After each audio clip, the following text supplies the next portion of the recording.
ଗାଁକୁ ଆସିଲା ପରେ ଏମିତି ହେବ ବୋଲି ମୁଁ ଜାଣିନଥିଲି। ସକାଳୁ ସକାଳୁ ଉଠିଲା ବେଳକୁ ମୋ ଝିଅକୁ ଧରିଛି ଥଣ୍ଡା ଜ୍ୱର।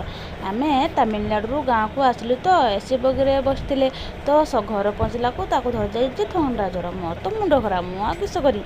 ମୁଁ ତାକୁ ପ୍ରଥମେ ଖୁଆଇଦେଲି ତା ଖାଇବା ଖୁଆଇତେ ଖୁଆଇତେ ମୋ ଅଜା ଚାଲି ଆଇଲେ ମୋ ପାଖକୁ ଫୋନ୍ରେ କଥା ହେଇକି।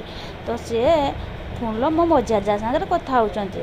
ସେ ଯାଇଛନ୍ତି ତାଙ୍କ ବାପ ଘରକୁ ନା, ଆଜି ଆସିବାର ଥିଲା, ସେଇ ବିଷୟରେ କଥା ହେଉଥିଲେ। ଇଏ ହେଉଛନ୍ତି ମୋର ବଡ଼ ଯା, ଆଉ ମୋ ମଝିଆ ଯା ଯାଇଛନ୍ତି ତାଙ୍କ ବାପ ଘରକୁ। ମୁଁ ହେଉଛି ସାନ।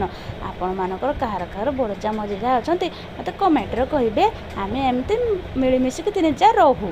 ତ ତାକୁ ଖୁଆଉଥିଲି, ସେ ଏମିତି ମୋ ସାଙ୍ଗରେ ମଜା କରୁଥିଲେ।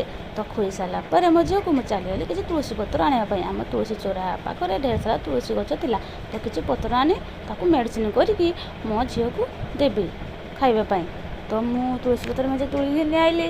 ତାପରେ ତାକୁ ଭଲକି 4 ଥର ଧୁଆଇ ଦେଲି। ତ ତାକୁ ଧୋଇ ସାରିଲା ପରେ ସେଦିନ ଟିକିଏ ଅଦା ଦେଲି।